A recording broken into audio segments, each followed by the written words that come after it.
You know, for almost a whole decade, there was one show that pretty much everyone was talking about.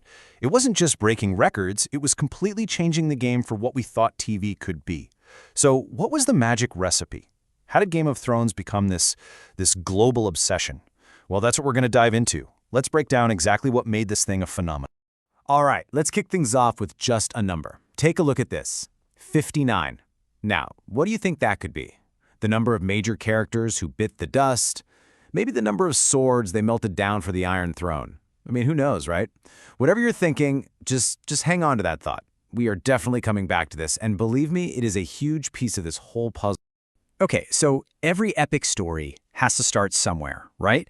For Game of Thrones, that beginning happened way before a single camera started rolling. It all started on the page. So the bedrock, the entire foundation for this universe comes from George R.R. Martin's incredible, sprawling book series, A Song of Ice and Fire. And look, this was way more than just a bunch of stories. We're talking about a world that was so meticulously built out. I mean, it had its own deep, deep history, brutal politics, and characters you just couldn't forget. It was all just sitting there, practically begging to be put on screen. And boy, did they bring it to life. Just look at this timeline. This wasn't some flash in the pan. We're talking about a journey on HBO that went on for almost 10 years, an 8-season epic. People literally grew up with this show. You invested years of your life following these characters and living in their world. So, here's the big question. How do you take a world filled with dragons and, ice zombies and make people believe it's real? Well, the people behind the show knew exactly what to do.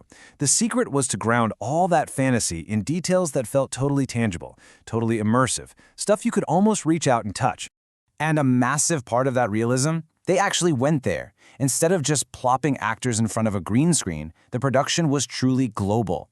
That biting cold you felt north of the wall, that's because it was actually cold. They were filming in places like Iceland and Northern Ireland.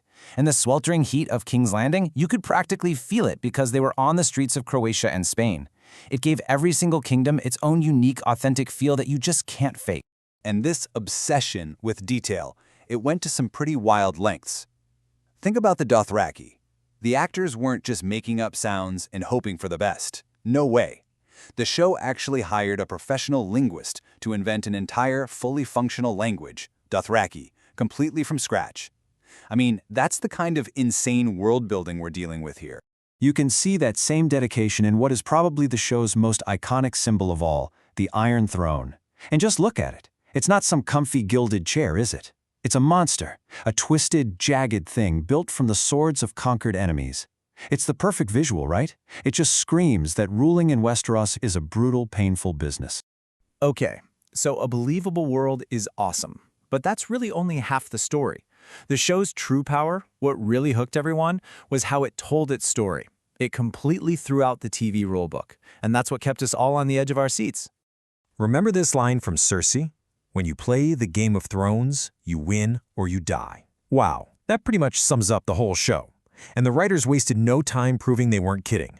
Season 1, they kill off Ned Stark, the main character, the hero. It sent this massive shockwave through everyone watching and set a brand new rule for television. Literally no one is safe. So the show's secret formula was basically to have no formula. It was completely unpredictable. You didn't have your classic good guys and bad guys. You just had these incredibly complex people living in this moral gray area. And just when you thought you finally figured out how the game was played, bam, something like the Red Wedding happens and just flips the entire chessboard upside down.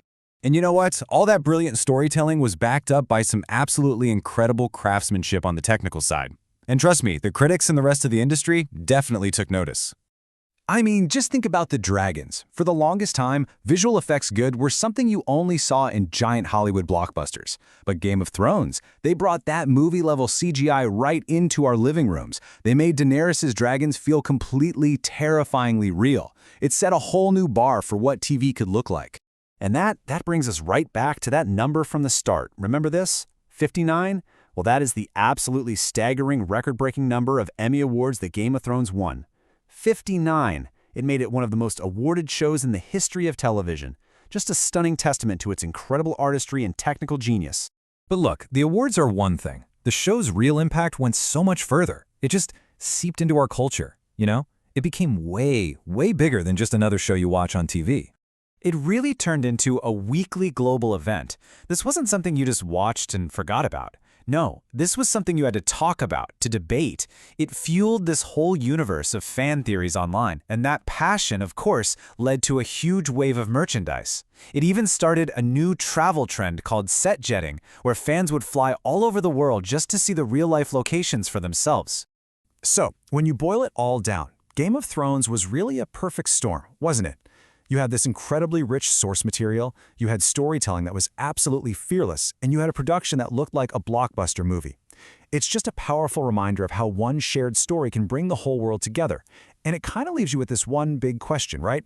In today's world, with so much to watch, what does it actually take for a single story to grab everyone's attention like that?